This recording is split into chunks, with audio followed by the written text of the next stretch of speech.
विविधा, विविध भारती के विविध रंगी कार्यक्रमों की विविधा।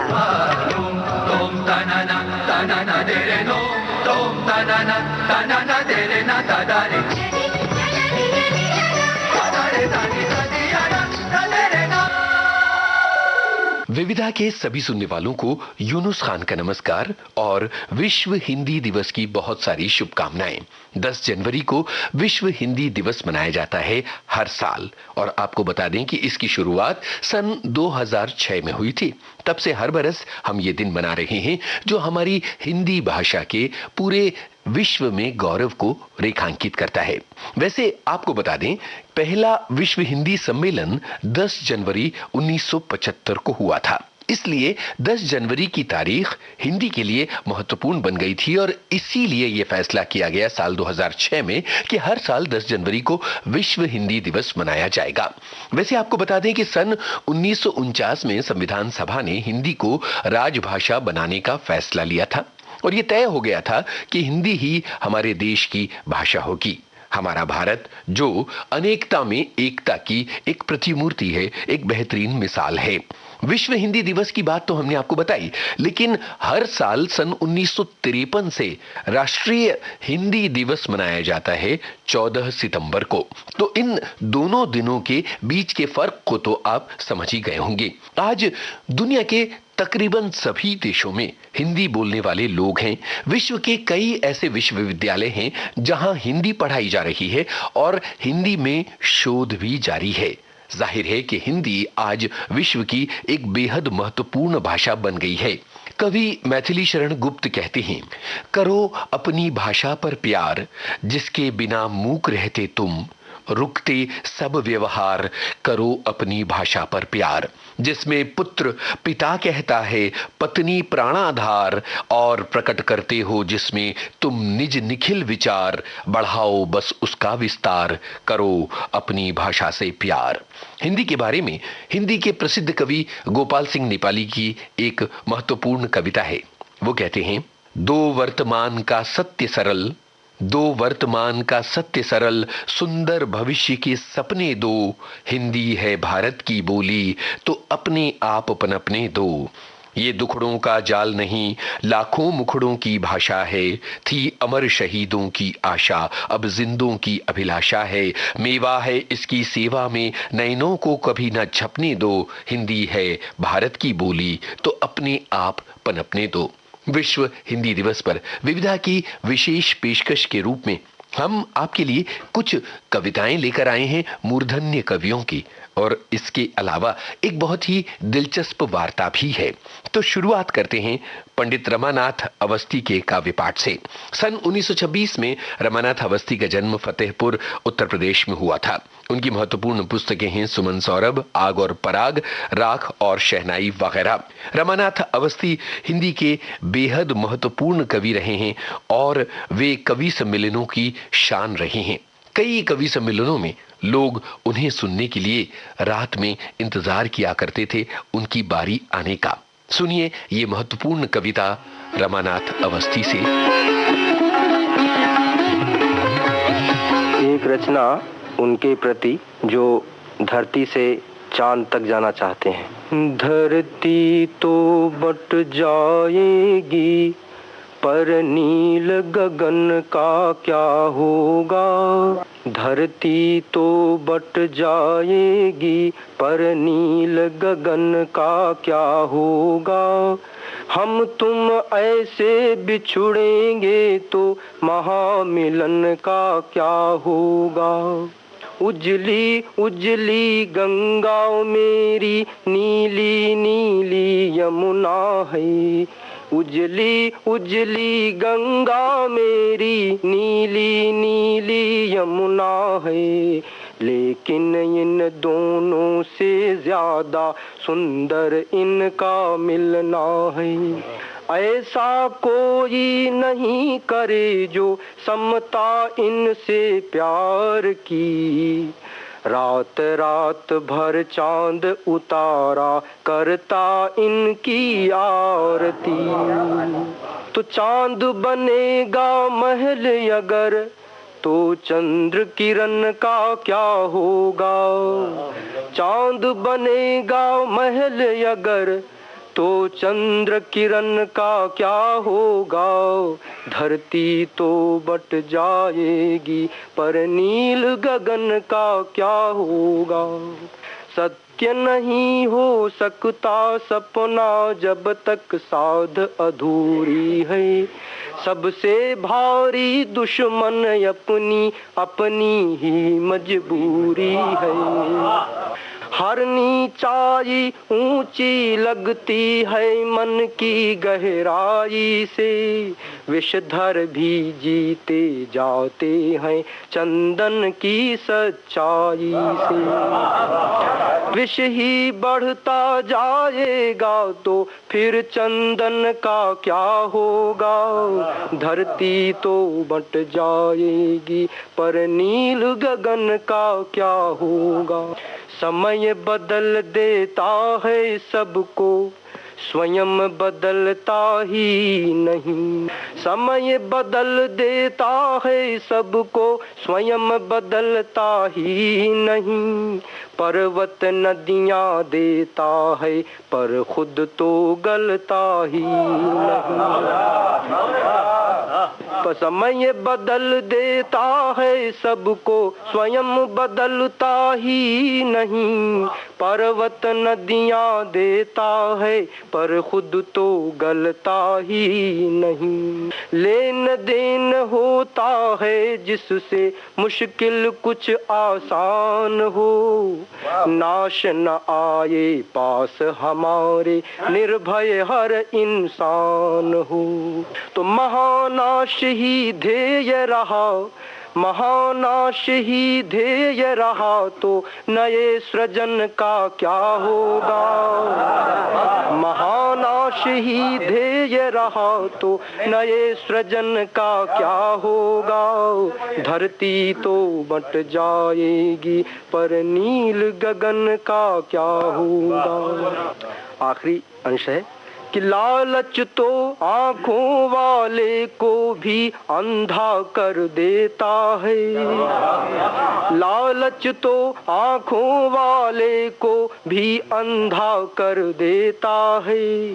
झूठे रंग दिखाकर हमसे सच्चे रंग ले लेता है। सागर का विश्वास मिले तो कुछ बूंदों का रोना क्या।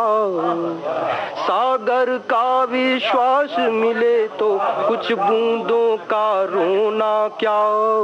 मन का संयम बना रहे तो फिर माटी और सोना क्या। सागर का विश्वास मिले तो कुछ बूंदों का रोना क्या। मन का संयम बना रहे तो फिर माटी और सोना क्या।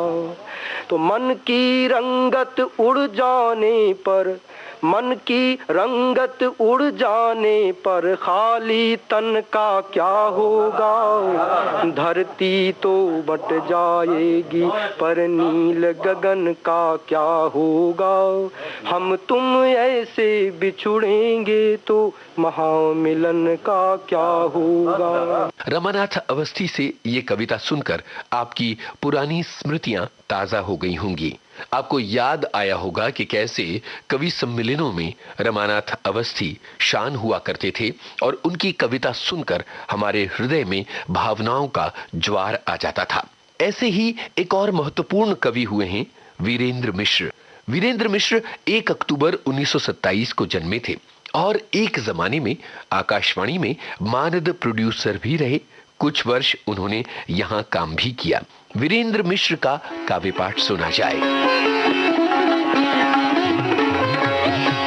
इंद्रधनुष का वेश अपना, संस्कृति का परिवेश अपना, जागा है फिर देश अपना, मौन क्यों रागिनी बोल वीणा वादिनी। इंद्रधनुष का देश अपना, संस्कृति का परिवेश अपना, जागा है फिर देश अपना, मौन क्यों रागिनी बोल वीणा वादिनी। छाती पर बर्फीला अंधड़ झेलता, मुखरित है फिर पर्वत का हिम देवता, मलयानिल करता है उसकी आरती, जयमाला पहनाती भारत भारती। मलयानिल करता है उसकी आरती, जयमाला पहनाती भारत भारती। पूजन वेला में गाती आराधना, युग का अभिनंदन करती है साधना। पूजन वेला में गाती आराधना, युग का अभिनंदन करती है साधना। फूल रक्त का खिलता कुमकुम थाल पर, कंकर का टीका शंकर के भाल पर। ये शताब्दियों की है पावन लावनी, खेत और खलिहान बनी है छावनी। स्वागत को हर द्वार सजा ले वीर मनीषी गीत वाले, सूर्यम पश्या प्रीति वाले। कह रहा पुरुवा उर्वशी तू लौट आ। इंद्रधनुष का वेश अपना, संस्कृति का परिवेश अपना, जागा है फिर देश अपना, मौन क्यों रागिनी बोल वीणा वादिनी। तू जागे मैं जागूं जागे केत की, हंस हंस कर बन जाए मिट्टी खेत की। फूलों को चिंता हो अपने बाग की, गायक को चिंता हो अपने राग की। फूलों को चिंता हो अपने बाग की, गायक को चिंता हो अपने राग की। मधुरत की रक्षा को सावन चल पड़े, मेहंदी की रक्षा को दुल्हन चल पड़े।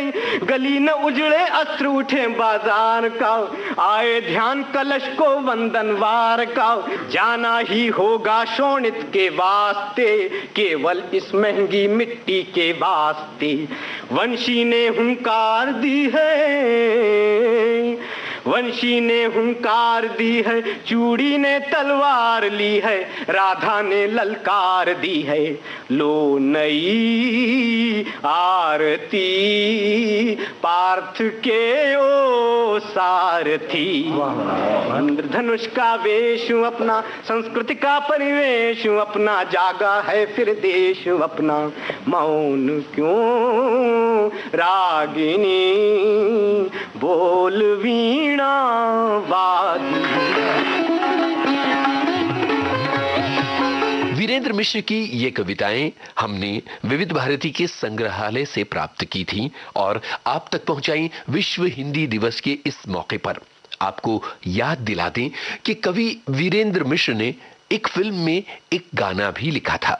सन 1977 में यह फिल्म आई थी जिसका नाम था धूप छांव। संगीतकार थे शंकर जयकिशन, स्वर मोहम्मद रफी का था और गाना था ये। जूड़े में गजरा मत बांधो, मेरा गीत महक जाएगा। जूड़े में गजरा मत बांधो, मेरा गीत महक जाएगा। तेरी प्रीत सुलग जाएगी, मेरा प्यार छलक जाएगा।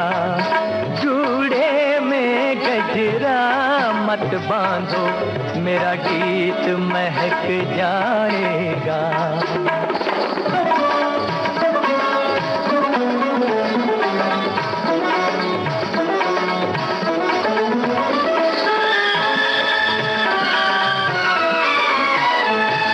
जितनी नजर झुकाओगी तुम, उतनी नजर लगेगी तुमको। जितनी नजर झुकाओगी तुम, उतनी नजर लगेगी। नैनों में कजरा मत डालो, नैनों में कजरा मत डालो, कोई राह भटक जाएगा। जूड़े में गजरा मत बांधो, मेरा गीत महक जाएगा। तेरी प्रीत सुलग जाएगी, मेरा प्यार छलक जाएगा। ओ जूड़े में गजरा मत बांधो, मेरा गीत महक जाएगा। विश्व हिंदी दिवस पर विविधा की ये विशेष पेशकश है, जिसमें हम आपके लिए लेकर आए हैं अपने संग्रहालय से हिंदी की कुछ अनमोल कविताएं और एक बहुत ही दिलचस्प वार्ता। मनोहर श्याम जोशी हिंदी के प्रसिद्ध रचनाकार रहे हैं। कुरु कुरु स्वाहा, कसप, हरिया हरक्यूलिस की हैरानी जैसी उनकी पुस्तकें बेहद लोकप्रिय रही हैं।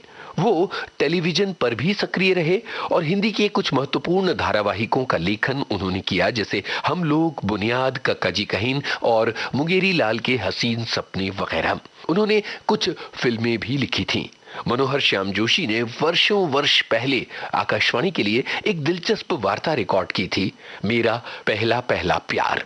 सुनिए उन्हीं की ज़बानी ये अनमोल वार्ता। एक तो यह कि मैं पूछूं पहले का मतलब क्या है, पहला माने कितना पहला। दूसरा यह कि मैं जिज्ञासा करूं प्यार का आप यहाँ किस अर्थ में प्रयोग कर रहे हैं। प्यार माने कैसा प्यार? अगर प्यार की परिभाषा आप स्पष्ट नहीं करते तो मुझे पहले पहले प्यार की तलाश में बहुत पीछे जाना होगा। अपनी माँ के गर्भ तक नहीं तो गोदी तक तो निश्चय ही। फ्रायडवादियों की दाद और फ्रायड विरोधियों की झाड़ दोनों का खतरा उठाते हुए मुझे कहना होगा कि मेरा पहला पहला प्यार अपनी माँ के दूध से हुआ, जिसका मैं पूरे 4 साल तक सेवन करता रहा। उसी जमाने में मुझे माँ के पल्ले से भी बहुत प्यार हुआ, जो मसूरों की खाज मिटाने के लिए उतना ही अच्छा था जितना मुँह छिपाने के लिए। यह फ्रायडवादी पल्ला छोड़ता हूँ तो अपने को आईनों की सोहबत में पाता हूँ। कहने वाले यूं ही नहीं कह गए कि हमारा पहला और आखिरी प्यार खुद अपने से होता है। तो साहिबान, ये रहा मैं, 13 साल का किशोर, अपने घर की उस पुरानी सिंगार मेज के सामने खड़ा हुआ। शीशा करामाती हो न हो, मेरा मन जरूर करिश्माती है। इस आईने में अपने को जैसा चाहूँ वैसा देख पाता हूँ। और अब आपसे क्या छिपाना, मैं ज्यादातर अपने को एक फिल्म हीरो के रूप में देखना चाहता हूँ। मगर जब किसी भी तत्कालीन किशोरी ने उस किशोर में वो फिल्मी हीरो नहीं देखा, तब हम ही क्यों उसके फेर में पड़े।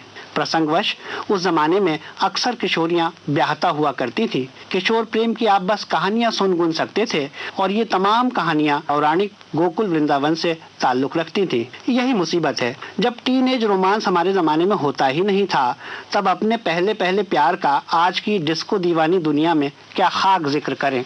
इस मुसीबत से पार पाने का एक ही तरीका है, वो ये कि सख्त एक तरफा किस्म के अनकहे प्यार को भी प्यार में शुमार किया जाए। वैसे इसमें संकोच की कोई बात नहीं, क्योंकि मनोविज्ञान की एक अमेरिकी पंडिता ने हाल में ये लिखा है कि सख्त एक तरफा किस्म का अनकहा प्यार ही सच्चा प्यार होता है और रह पाता है। गोया दो तरफा होते ही उसमें खोट आ जाते हैं। अपनी किशोरावस्था और जवानी में इस तरह के खांटी यानी एक तरफा और अनकहे प्यार मैंने भी ज्यादा नहीं तो 2-4 किए ही होंगे। इनमें से एक था हॉलीवुड की अभिनेत्री जीन सिमन से। हॉलीवुड की अभिनेत्री से था इसलिए कतई खालिस रहा। अपने यहाँ की किसी अभिनेत्री से हो गया होता तो चिट्ठियां लिख लिख कर या कौन जाने मुंबई भागकर अशुद्ध कर दिया होता। ऐसा ही एक अदद और अनकहा प्यार मुझे अपने से कद को छोड़ हर माने में बड़ी एक ऐसी परिष्कृत देवी जी से हुआ जिन पर उन दिनों अनेक महारथी फिदा थे। इस प्यार की बाबत उनसे कुछ न कहने की समझदारी के साथ साथ मैंने अपने चंद जिगरी दोस्तों से बहुत कुछ कह डालने की बेवकूफ़ी भी की। राजदा रकीब बने। इन दोस्तों ने उन देवी जी के सामने मेरे प्यार के परखचे जरूर उड़ाए होंगे, क्योंकि जब भी मैं दुम हिलाता उनके सामने आता वो बिला वजह और बेसाख्ता हंस पड़ती। इस पिल्ला प्यार को किसी गिनती में न लें तो मेरा पहला पहला प्यार एक ऐसी किशोरी से हुआ जिसे मैंने अपने एक श्रद्धेय के घर की बैठक से लगे कमरे से अक्सर सुनाई देने वाली एक उपस्थिति के रूप में ही जाना। यूं वह मेरे सामने कई बार आई, लेकिन मैं उसे कभी ठीक से देख नहीं सका। कुछ इसलिए कि वो सिर झुकाए हुए होती थी और कुछ इसलिए कि मैं भी सिर झुकाए हुए होता था। मैं उसे देखूं भला कब मुझसे देखा जाए है वाली मनस्थिति। इस प्यार के बारे में मैंने किसी से कुछ नहीं कहा। यही नहीं, कभी किसी से उस किशोरी के बारे में कुछ पूछा भी नहीं। तब बरसों बाद एक मर्तबा पूछकर भूल ही की, क्योंकि पता चला वह ईश्वरीय प्रेम में आस्था रखने वाले एक संप्रदाय में शामिल हो गई थी कुछ ही सालों बाद। आपत्ति हो सकती है कि यह भी कोई प्यार हुआ, सिरफिरापन है परले दर्जे का। तो प्लेटो कह ही गए हैं प्यार एक भयंकर दिमागी बीमारी है, और नेपोलियन फरमा गए हैं कि प्यार से जीतने का एक ही उपाय है, मैदान छोड़कर भाग जाइए। मगर साहब, मैदान छोड़ता कौन है? चिर संभाव्य है प्यार। अगर ये माना जाए कि एक ही बार होता है, तो फिर जब वो हो चुके आत्महत्या कर लीजिए। यूरोप में एक दौर में प्यार की बुलंदी ऐसी खुदकुशी में ही देखी गई थी। लेकिन मैं समझता हूँ कि जीना मरने से बेहतर है। इसलिए मैं कहता हूँ कि मेरा अगला प्यार मेरा पहला प्यार होगा। यादें बूढ़ी होनी चाहिए, तमन्नाएं जवान। मेरा पहला प्यार, मनोहर श्याम जोशी की ये वार्ता अभी आपने सुनी। विविधा का ये अंक विश्व हिंदी दिवस पर विशेष है और हमने अपने संग्रहालय से कुछ अनमोल मोती निकाले हैं जिन्हें हम आप तक पहुंचा रहे हैं। एक दिलचस्प बात आपको बताते हैं। केदार शर्मा हिंदी फिल्मों के एक जाने माने निर्माता निर्देशक रहे हैं। उन्होंने एक फिल्म 2 बार बनाई थी। भगवती चरण वर्मा की कृति चित्रलेखा पर आधारित ये फिल्म पहली बार सन 1941 में बनी थी, जब इसके मुख्य कलाकार थे मेहताब, नांदरेकर और A.S. ज्ञानी वगैरह। लेकिन आगे चलकर केदार शर्मा को ऐसा लगा कि वो इस कृति के साथ न्याय नहीं कर पाए और उन्हें इसे दोबारा बनाना चाहिए। साल 1964 केदार शर्मा ने चित्रलेखा को दोबारा बनाया। इस बार इसके मुख्य सितारे थे अशोक कुमार, मीना कुमारी और प्रदीप कुमार वगैरह। हिंदी सिनेमा की एक अनमोल संयोग की गाथा है ये, जब एक ही निर्देशक ने एक ही कहानी को 2 बार बनाया और वो हिंदी की एक प्रसिद्ध कृति पर आधारित थी। वैसे आपको बता दें कि आकाशवाणी के अलग अलग केंद्रों में चित्रलेखा पर आधारित नाटकों का प्रोडक्शन कई बार हुआ है। चित्रलेखा की ये नाट्य प्रस्तुतियां विविध भारती के नाट्य तरंग और हवा महल कार्यक्रमों में आप तक पहुंचाई जाती रही हैं। आज हम आपके लिए लेकर आए हैं चित्रलेखा पर आधारित रेडियो धारावाहिक का एक अंश।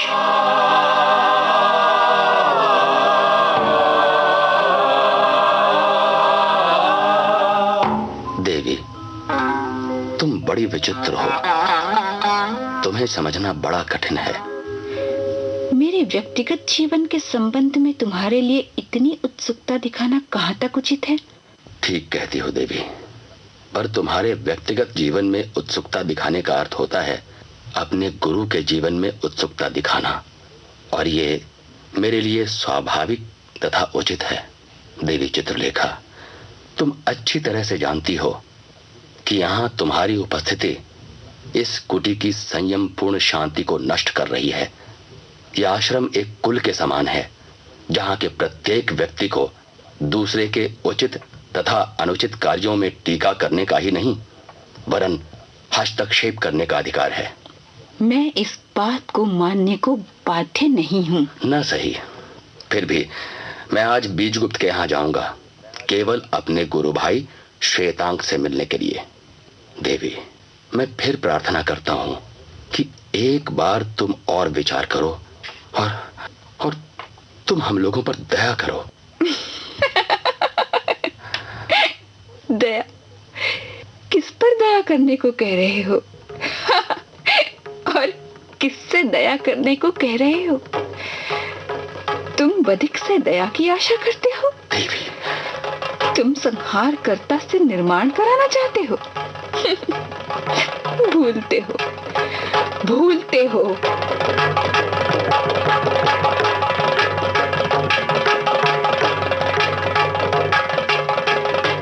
दोपहर के समय विशाल देव नगर से लौट आया। चित्रलेखा उसकी प्रतीक्षा कर रही थी। इतना सब कह चुकने के बाद, अपने निर्णय के बाद भी वो बीजगुप्त के संबंध में जानना चाहती थी। जिस समय विशाल देव लौटा, उस समय चित्रलेखा कुटी के बाहर वटवृक्ष के नीचे लेटी हुई थी। विशाल देव को देखते ही वो उठकर बैठ गई। विशाल देव सीधे चित्रलेखा के पास आया। देवी चित्रलेखा, मैं बतला दूं कि आर्य बीजगुप्त से नहीं मिला, मैं केवल श्वेतांक से मिलकर लौट आया हूं। मैं अधिक देर तक वहां ठहरा भी नहीं, क्योंकि श्वेतांक आर्य मृत्युंजय के यहां जा रहा था। मैं भी उसके साथ वहां तक बातें करता हुआ गया। इसके बाद वो भीतर चला गया और मैं लौट आया। श्वेतांक ने मेरे विषय में भी तुमसे कुछ पूछा विशाल देव? हाँ, तुम्हारे स्वास्थ्य तथा कुशल क्षेम के विषय में वो मुझसे पूछता रहा। वो जल्दी में था, नहीं तो वो यहाँ आता भी। एक बात और बतलाऊं? हाँ? शायद तुम्हें आश्चर्य हो, श्वेतांक यशोधरा से प्रेम करता है। क्या? हाँ, और वो उससे विवाह करना चाहता है। श्वेतांक यशोधरा से विवाह करना चाहता है? हाँ। मेरा तो ऐसा अनुमान था कि बीजगुप्त से यशोधरा का विवाह हो गया है। तुमने ये किस प्रकार अनुमान कर लिया कि बीजगुप्त से यशोधरा का विवाह हो गया? श्वेतांक ने ये तो कहा था कि बीजगुप्त यशोधरा की ओर आकर्षित अवश्य हुए थे, पर उसका विश्वास है कि बीजगुप्त यशोधरा से विवाह कभी न करेंगे। बीजगुप्त का तुम्हारी ओर अनुराग स्थायी है। धन्यवाद विशाल देव जी। जो कटु शब्द मैंने तुमसे कहे हैं उनके लिए तुम मुझे क्षमा करना। देवी, मैं आज यहाँ से चली जाऊंगी, इतना विश्वास रखना विशाल देव। चित्रलेखा पर आधारित रेडियो धारावाहिक का ये अंश आपने सुना। जैसा कि आप जानते हैं, भगवती चरण वर्मा की ये कृति थी। ये जो धारावाहिक था, इसका निर्माण विविध भारती मुंबई में ही किया गया था और इस धारावाहिक में आपको कई जानी पहचानी आवाजें सुनाई दी होंगी। बहरहाल फिल्म चित्रलेखा की बातें हमने की, तो चलिए साहिर लुधियानवी का लिखा इस फिल्म का एक गाना भी सुन लिया जाए। संसार से भागे फिरते हो, भगवान को तुम क्या पाओगे, इस लोक को भी अपना न सके, उस लोक में भी पछताओगे। संसार से भागे फिरते हो।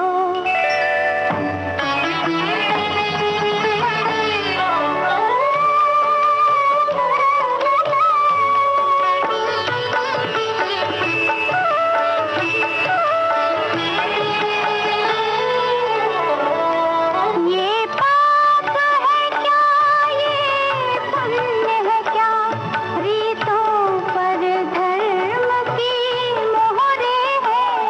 ये पाप है क्या, ये पुण्य है क्या, रीतों पर धर्म की मोहरे है। रीतों पर धर्म की मोहरे है। हर युग में बदलते धर्मों को कैसे आदर्श बनाओगे। संसार से भागे फिरते हो।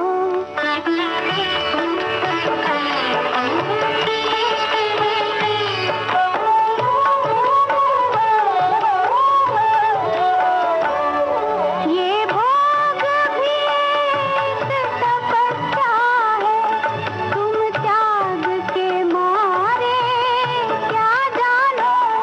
ये भोग भी तपस्या है, तुम त्याग के मारे क्या जानो। तुम त्याग के मारे क्या जानो। अपमान रचेता का होगा, रचना को अगर ठुकराओगे। संसार से भागे फिरते हो।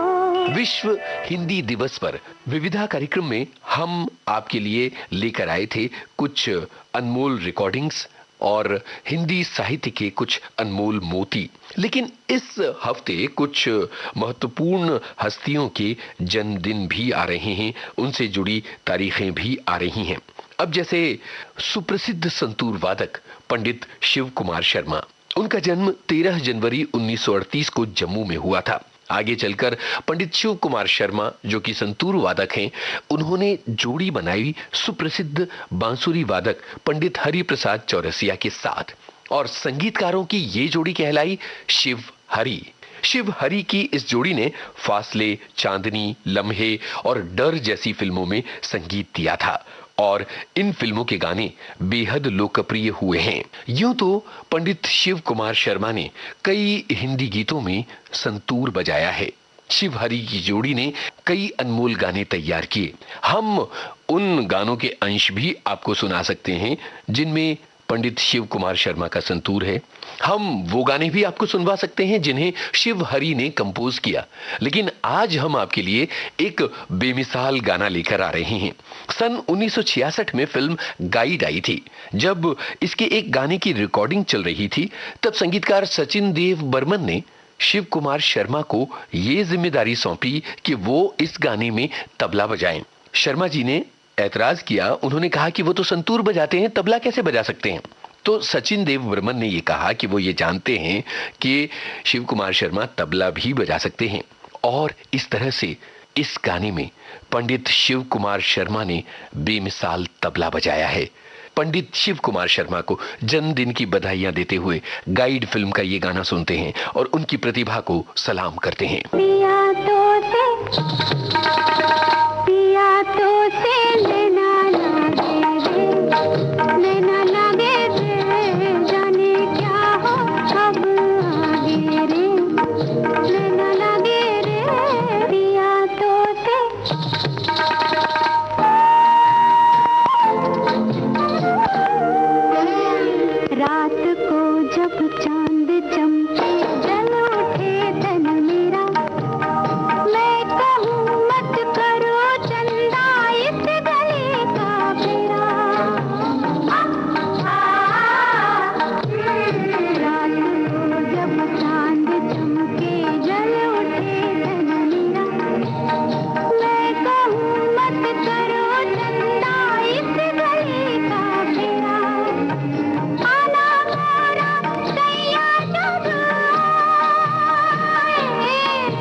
जनवरी को दो महत्वपूर्ण हस्तियों का जन्मदिन है।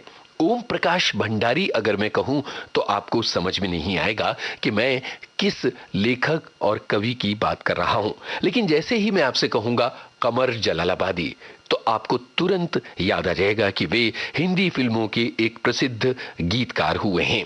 अमृतसर में पैदा हुए ओम प्रकाश भंडारी शायरी का शौक ऐसा रखते थे कि उन्होंने अपना नाम बदल दिया और हो गए कमर जलालाबादी। कमर जलालाबादी के महत्वपूर्ण गाने आपको बताएं। पहली तारीख तो आप सुनते ही हैं, खुश है ज़माना आज पहली तारीख है, वो भी उन्हीं का लिखा हुआ है। हावड़ा ब्रिज फिल्म का गाना मेरा नाम चिंचिंचू, वो भी कमर जलालाबादी का ही लिखा हुआ है।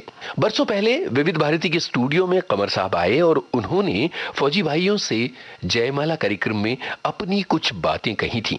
इसी रिकॉर्डिंग का एक अंश आपके लिए। फौजी भाइयों, आपकी हिम्मत और अजमत को सलाम। आपकी और हम कलाकारों की जिंदगियां कहीं कहीं मिलती हैं। आप मुल्क को सेंस ऑफ सिक्योरिटी देते हैं, हम उसकी तफरीह का सामान मुहैया करते हैं। ज़रूरत पड़े तो आप वतन दुश्मनों के खून से खेलते हैं और हम अपने फ़न की तख्लीक के लिए खूने जिगर से खेलते हैं। जोश मलसियानी ने खूब कहा है, खून कितना चाहिए एक मिसराए तर के लिए, बहुत साल पहले जब मैं लाहौर में इसी मिसरा तर की तलाश किया करता था, लुधियाना के एक नौजवान ने मुझे मुशायरे में बुलाया। उस नौजवान के गर्म खून में इनकलाबी शायरी जोश मार रही थी। कुछ वक्त गुजरा, उस नौजवान का कलाम पंजाब में मशहूर हुआ, हिंदुस्तान में मशहूर हुआ और एक दिन बम्बई में श्री SD बर्मन के यहाँ फिर उस नौजवान से मुलाकात हुई। अब वो फिल्मी दुनिया में शामिल होने की कोशिश कर रहा था। वो न सिर्फ शामिल हुआ बल्कि आज उसका शुमार चोटी के नगमा निगारों में है। नौजवान का नाम है साहिर लुधियानवी। 1943 में मैं प्रभात फिल्म कंपनी पूना में शामिल हुआ। उस वक्त वहाँ रहमान, राम सिंह और सप्रू भी जद्दोजहद कर रहे थे। एक दिन प्रोड्यूसर बाबूराव पाई ने बताया कि वो एक नए हीरो को लाए हैं और उसे जल्द ही चांस देंगे। हम सब सोचा करते थे कि पता नहीं इस बेचारे को कब चांस मिलेगा। उन दिनों प्रभात में हम एक हैं की तैयारी हो रही थी। इत्तेफाक देखिए कि उस फिल्म का हीरो किसी वजह से फिल्म में काम नहीं कर सका और पाई साहब के नए हीरो को फौरन चांस मिल गया। सब ने कहा नया हीरो बहुत खुशनसीब है। ये नौजवान देवानंद था जो आज देश परदेश में मशहूर है। उन्हीं दिनों में एक और नौजवान प्रभात में शामिल हुआ। आप माशाअल्लाह छोटी सी बकर दाढ़ी रखा करते थे, शक्ल से फिलासफर मालूम होते थे। बगल में एक कहानी की फाइल रखते थे और सबको सुनाया करते थे। वैसे आप प्रभात में डांस डायरेक्टर थे। वक्त गुजरा, मैंने उन्हें एक शानदार ओपन कार में देखा और उनका नाम बच्चे बच्चे की जबान पर। यह नौजवान ना तो राइटर बना ना डांस डायरेक्टर बना, वो बना मशहूर प्रोड्यूसर, डायरेक्टर और एक्टर गुरुदत्त। गानों की फिल्म बंदी में राज कपूर के साथ साथ गुरुदत्त का नाम आने लगा। वो कैसे लोग थे जिनके प्यार को प्यार मिला, हमने तो जब कलियां मिला, जाने वो कैसे लोग थे जिनके प्यार को प्यार मिला।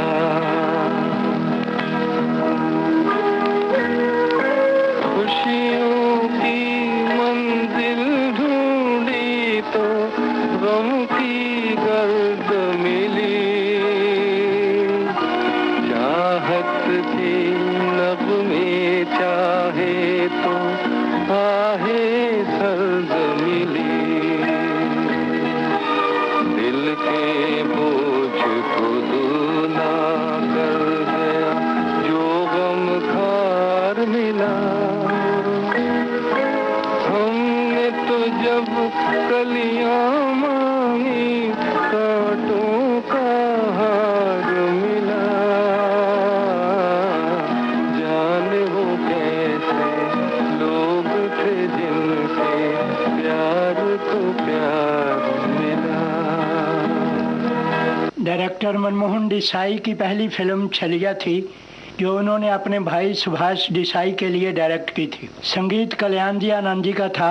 कल्याण जी आनंद जी को संगीत का पहला चांस सुभाष देसाई देना चाहते थे। कल्याण जी घबराए और भाग निकले, लेकिन सुभाष देसाई ने उनका पीछा नहीं छोड़ा और आखिर उन्हें म्यूजिक डायरेक्टर बनाकर ही दम लिया।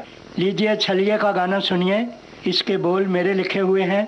हजरत कतील शफाई ने एक मुलाकात में इस गीत को सराहा। मैं उनकी कदरदानी का तहे दिल से शुक्रगुजार हूँ। वो गाना ये है। तेरी राहों में खड़े हैं दिल थाम के, हाय हम हैं दीवाने तेरे नाम के। तेरी राहों में खड़े हैं दिल थाम के, हाय हम हैं दीवाने तेरे नाम के। मेरी अखियों के नूर, मेरे दिल के सुरूर, चाहे रहो दूर दूर तुझे पाना है जरूर। तेरी राहों में खड़े हैं दिल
9 जनवरी को हिंदी सिनेमा के एक और महत्वपूर्ण व्यक्ति का जन्मदिन होता है और वो हैं महेंद्र कपूर। महेंद्र कपूर को कौन नहीं जानता। फिल्म उपकार का गाना मेरे देश की धरती तो जैसे उनकी पहचान बन चुका है। विविध भारती के स्टूडियो में आकर उन्होंने अपनी यादों के उजाले बांटे थे हमारे साथ। सुनिए उसी रिकॉर्डिंग का एक अंश।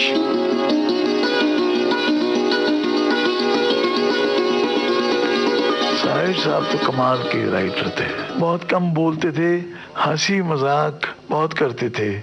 ममता जी गाने जो साहिर साहब लिखते थे, जो भी लिखते थे, बहुत अच्छा लिखते थे। उससे क्या कि सिंगर को इतना इंटरेस्ट आ जाता था उन गानों में कि खुद बहुत मजा लेते थे। तो साहिर लुधियानवी जैसे राइटर मुझे नहीं लगता पैदा होंगे। ये देखिए इन्होंने वो गाना लिखा था, भूल सकता है भला कौन ये प्यारी आंखें, रंग में डूबी हुई नींद से भारी आंखें। मैं आपको इंस्टेंस सुनाऊं इसका। एन दत्ता जी रिहर्सल मुझे करा रहे थे और इतनी देर में दिलीप साहब आ गए। दिलीप साहब आके लेट गए और सुनने लगे गाना। उसमें एक अंतरा आता है, तुम जो नजरों को उठाओ तो सितारे झुक जाएं, तुम जो पलकों को झुकाओ तो जमाने रुक जाएं, क्यों ना बन जाएं इन आंखों की पुजारी आंखें। जब ये सुना ना दिलीप साहब ने, उन्होंने कहा ओह तौबा मेरी, ये साहिर है ना दत्ता? दादा ने हाँ जी। और फोन लगाओ साहिर को। वो फोन लगवाया। उन्होंने कहा साहिर साहब आपने कमाल कर दिया, क्या थॉट लेकर आए हैं गाने में, आपका मुकाबला नहीं हो सकता। अब साहिर साहब तो बेचारे हमेशा चुप रहते थे, हैं जी, कॉम्प्लीमेंट्स हमेशा चुप ही एक्सेप्ट करते थे। उन्होंने कहा बस दिलीप साहब आपकी मेहरबानी है कि आपने पसंद किया। तो उन्होंने कहा नहीं साहिर साहब, दिल करता आपको गले लगाऊं, बस आपसे अच्छा नहीं है कोई राइटर। तुम जो नजरों को उठाओ तो सितारे झुक जाएं, तुम जो पलकों को झुकाओ तो जमाने रुक जाएं, क्यों ना बन जाए इन आँखों की पुजारी आँखें, रंग में डूबी हुई नींद से भारी आँखें, भूल सकता है भला कौन। अच्छा, गायक और गीतकार का बड़ा ही खूबसूरत सा रिश्ता होता है। जैसे बहुत सारे गाने साहिर साहब के हैं, हसरत जयपुरी के गीत हैं, इंदिवर साहब के हैं, आपने गाए हैं। देखिए ममता जी, ऐसा था कि सबका अपना अपना नेचर है। साहिर साहब कभी इंटरफियर नहीं करते थे गाने में। सिंगर जैसे गाए, वो म्यूजिक डायरेक्टर और सिंगर का काम है। प्रोनाउंसिएशन तो हम लोगों से टचवुड खराब होते नहीं थे।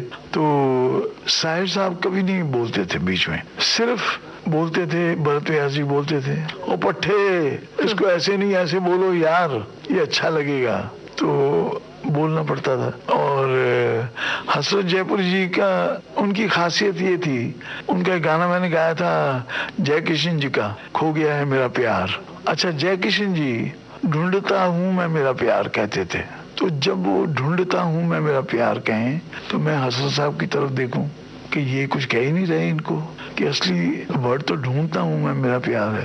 तो हसरत जी ने इशारा किया चलने दो चलने दो। फिर इतनी देर में जय किशन जी उठ के गए, तो मैंने हसरत साहब को कहा ये ढूंढता हूँ मैं मेरा प्यार में गाऊंगा। अब लोग तो सिंगर को बदनाम करेंगे ना कि ढूंढता हूँ मैं मेरा प्यार कैसे गाया, ढूंढता हूँ नहीं गाया। उसने कहा पट्टे जैसे जय बोलते हैं ऐसे ही गाओ, नहीं तो जय किशन को पूछ लो। मैंने कहा ये अच्छा। इतनी देर में जय साहब आ गए। मैंने कहा पापा जी वो ढूंढता हूँ मैं मेरा प्यार गाना है कि ढूंढता हूँ मैं मेरा प्यार? तो उन्होंने कहा यार ऐसा है, वो बेड़ी वाला गा रहा है, वो कहाँ ढूंढता हूँ मैं मेरा प्यार गाएगा, वो ढूंढता हूँ मैं मेरा प्यार गाएगा। तो इसको ढूंढता हूँ मैं मेरा प्यार चलने दो, ये अच्छा लगता है। क्यों हसरत? हसरत साहब भी हाँ में वहाँ मिला देते थे। उन्होंने कहा ठीक है जी। अच्छा, महेंद्र कपूर साहब, पति पत्नी और वो एक फिल्म थी, ठंडे ठंडे पानी से नहाना चाहिए, गाना आए या ना आए गाना चाहिए। तो ये मेरा ख्याल है कि हिंदुस्तान का हर आदमी कभी न कभी गुनगुनाया होगा, खास करके बाथरूम में नहाते वक्त। तो क्या आपको ये अंदाजा था कि ये मजेदार गाना एक दिन एक इतिहास बन जाएगा?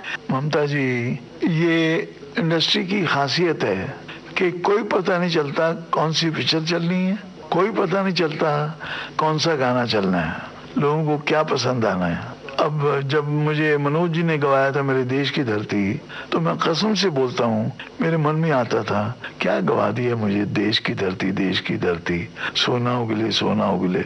और पता चला बच्चे बच्चे की जुबान पे था गाना।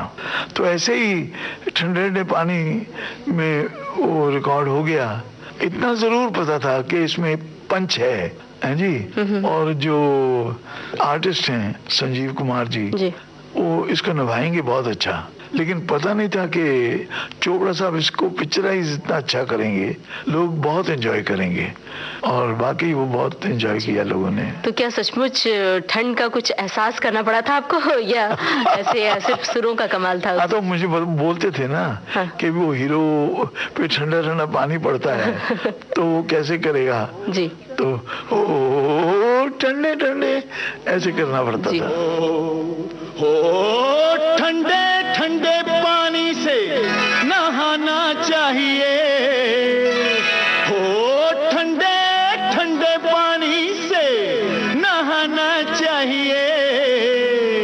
गाना आए या ना आए गाना चाहिए। हाँ, गाना आए या ना आए गाना चाहिए। हो पुत्रा ठंडे ठंडे पानी से नहाना चाहिए।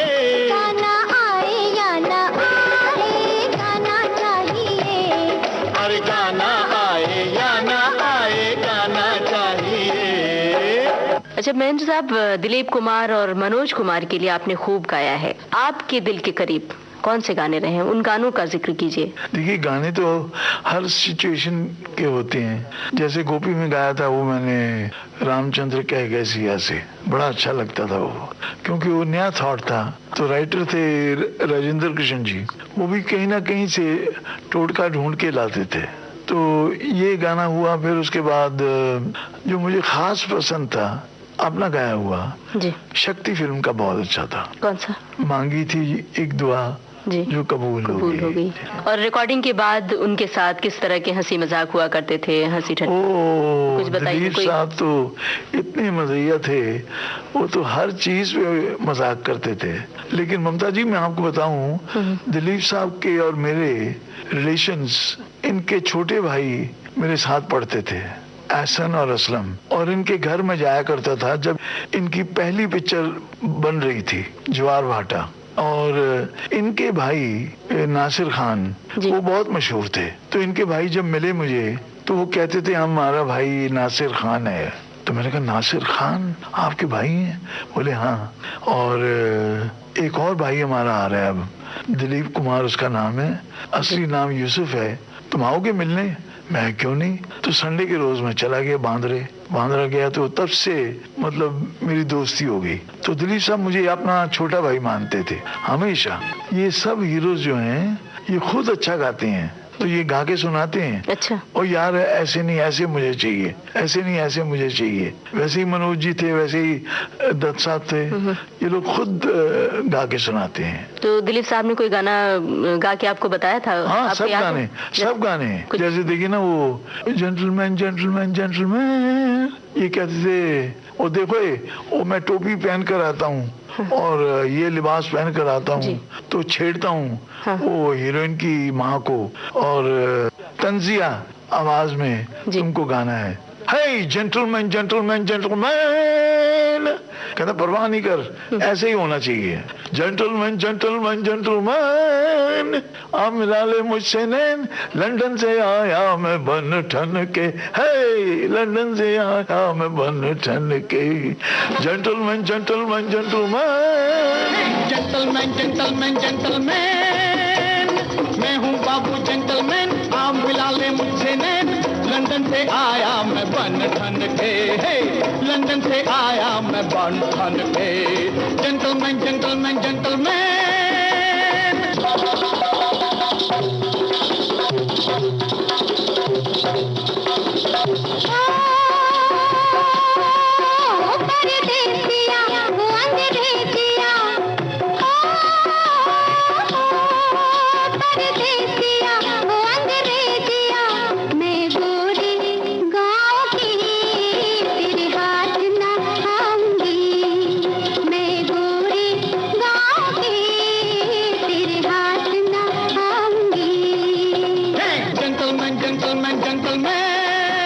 विविधा कार्यक्रम के इस अंक को हमने सजाया साहित्य के रंगों से और फिल्म के कुछ महत्वपूर्ण व्यक्तित्वों के काम से।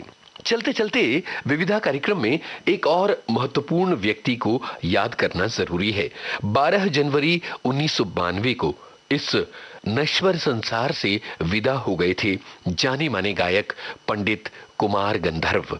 पंडित कुमार गंधर्व पर श्यामरंग शुक्ल सुना रहे हैं अपनी वार्ता। स्वतंत्रता के बाद आज संगीत जिस मोड़ पर खड़ा है, यदि इसे विकास माना जाए तो इस विकास यात्रा में पंडित कुमार गंधर्व का अहम योगदान है। कुमार गंधर्व स्वभाव से क्रांतिकारी एवं स्वतंत्र चेता थे। उनकी सोच में विवेक एवं तर्क दोनों का समावेश था। कुमार ने परंपरा के अस्तित्व को नहीं नकारा, बल्कि अंधानुकरण को नकारा। परंपरा के संदर्भ में उनकी व्याख्या कुछ और थी। उनका कहना था कि ठहर कर परंपरा को निहारते रह जाना बेमानी है, क्योंकि ठहराव परंपरा नहीं है, वह एक ऐसी धारा है जो पीछे से बहती चली आ रही है और आगे को बहती चली जा रही है। ऐसे ही अनंत अनंत धाराओं के प्रवाह का नाम परंपरा है। संगीत की भी उनकी एक अपनी व्याख्या थी। उन्होंने अपने को किसी घराने के खूंटे में नहीं बांधा। कुमार ने सुरों को अपने ढंग से देखा। लय के पालने पर सुरों को वे बड़ी ममता से झुलाते थे। इतना सब होते हुए भी राग की शुद्धता के प्रति नेक और ईमानदार रहे। यद्यपि उनकी स्वर संगतियां और मुर्कें आम से हटकर थीं, तत्वतः इसी को सृजन कहते हैं। कुमार गंधर्व ने जब अपनी चिंतन धारा का बिगुल बजाया तो चहुओर से जमकर विरोध हुआ।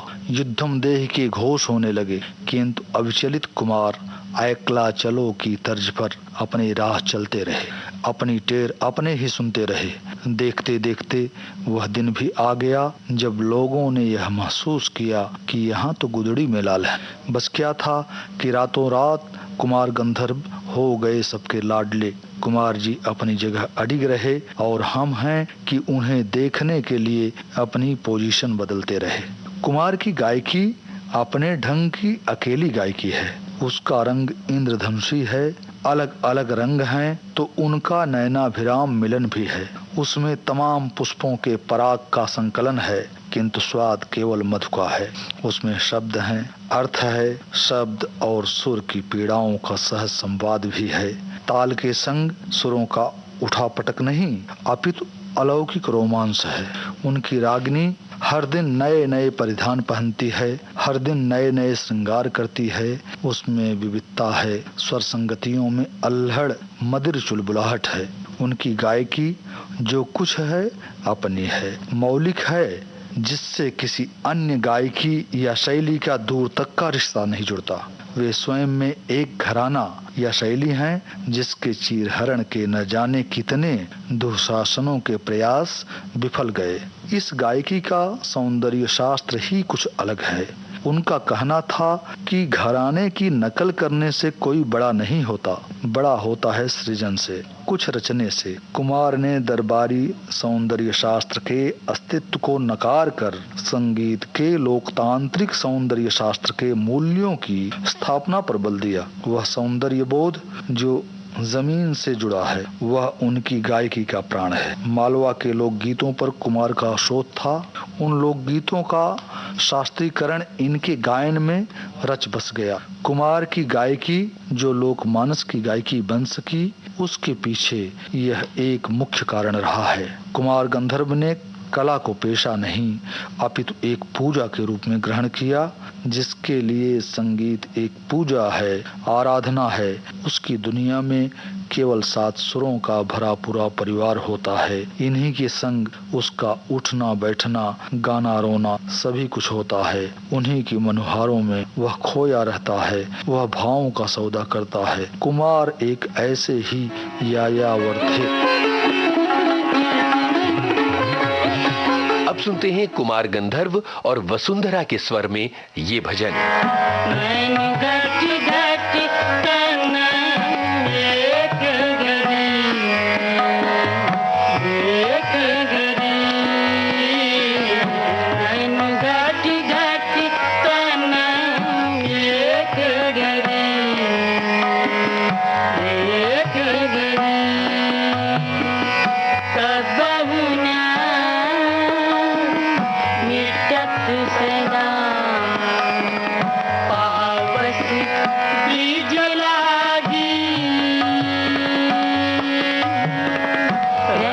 सुधरी नैन घट घट तना एक गरी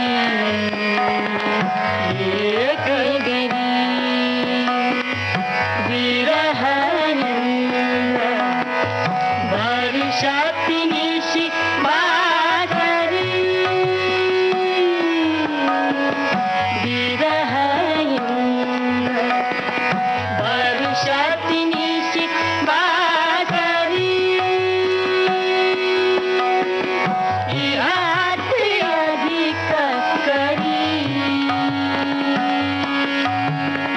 पूरध उषास समीर तेजी गई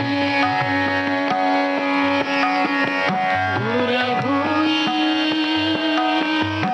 उमग भरी नैन घट घट तन एक गरी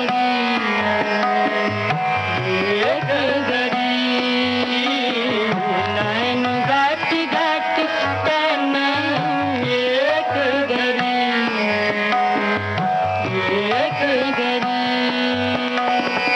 सबरी तुम्हें एक भाई ब्रजम ही सबरी तुम्हें एक भाई ब्रजम ही यही विधि उलट घड़ी सूरदास प्रभु तुम्हारे बिछुरे की मर्यादा तेरी नैन घट घट तना नैन घट घट तना एक गरी नैन घट घट तना नैन घट घट तना एक गरी ये था आज का विविधा कार्यक्रम, जिसे हमने विश्व हिंदी दिवस पर विशेष सामग्री से सजाया था। इसके अलावा कुछ फिल्मी और संगीत की कुछ हस्तियों को भी हमने नमन किया। हमने जन्मदिन की बधाई दी पंडित शिव कुमार शर्मा को। हमने याद किया कमर जलालाबादी और महेंद्र कपूर को भी। आज के इस कार्यक्रम में पंडित रमानाथ अवस्थी, वीरेंद्र मिश्र, मनोहर श्याम जोशी और कुमार गंधर्व जैसे स्वर आप तक पहुंचे। आशा है विविधा का ये अंक आपको पसंद आया होगा। इस कार्यक्रम के प्रस्तुतकर्ता हैं हर्षवर्धन गवई और आपका निवेदक यूनुस खान। तो अब दीजिए इजाजत। अगले सप्ताह कुछ और महत्वपूर्ण सामग्री के साथ हम आपकी सेवा में हाजिर होंगे। नमस्कार। ये थी विविध भारती के विविध रंगी कार्यक्रमों की विविधा।